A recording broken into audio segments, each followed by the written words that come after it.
আপনাদেরকে বলে যাচ্ছি আজকে একটা সব থেকে বড় কথা, কোন পীর বাবা যদি মরে যায়, কোন মুশরিক যদি মরে যায়, ভালো করে বোঝার চেষ্টা করুন। আমি একটাও আমার কথা বলিনি, আমি সব কোরআন মাজিদের একটা একটা করে আয়াত দিয়ে আপনাদেরকে বলছি। কোন মুশরিক যদি মারা যায়, কোন লোক যদি পীরের পুজো করতে করতে যদি মারা যায়, কোন মানুষ যদি মাজারে সেজদা দিতে দিতে যদি মারা যায়, আল্লাহ তাআলা বলছেন মা কানা লিন নবিয়্যি ওয়াল্লাযীনা আমানু আন ইস্তাগফিরু লিল মুশরিকিন। আল্লাহ নবীকে বলছেন নবী এবং ঈমানদারদের জন্য এটা উচিত নয় যে মুশরিকদের জন্য ক্ষমা প্রার্থনা করবে। তার মানে কোন মাজার পূজারী যদি মারা যায় তাহলে তার জন্য দোয়া করা যাবে? কথা বলুন, যাবে না। আল্লাহ তাআলা তারপরে আবার বলছেন কি, ওয়ালাউ কানু উলি কুরবা। আরে সেই মুশরিক যদি তোমার নিকট আত্মীয় হয় তবুও চলবে না।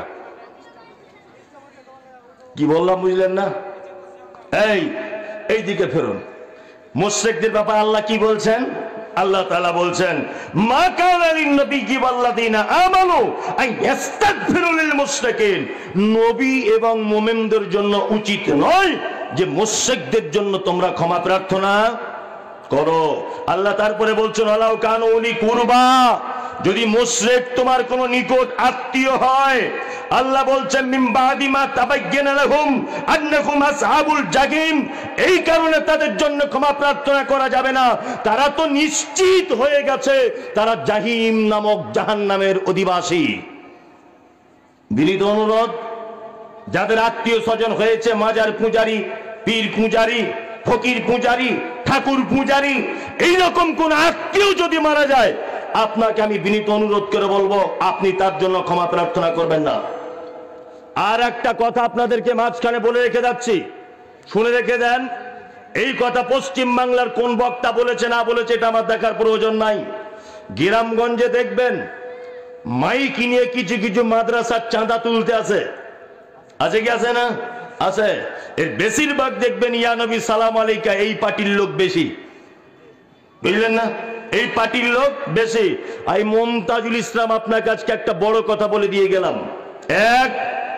একজন লোক ব্যভিচার করেছে, একজন লোক নামাজ পড়েনি, একজন লোক যাকাত দেয়নি, একজন লোক সুদের টাকা খেয়েছে।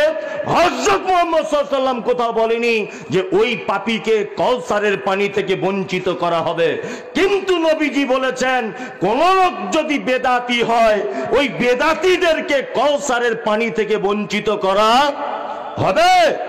নবী বলছেন আমি মারা যাবার পরে যারা নিত্য নতুন কিছু আবিষ্কার করেছে এদের কাউসারের পানি থেকে বঞ্চিত করা হবে। হাদিস প্রকাশ্য বলছে বেদাতীদেরকে সহযোগিতা করা চলবে না।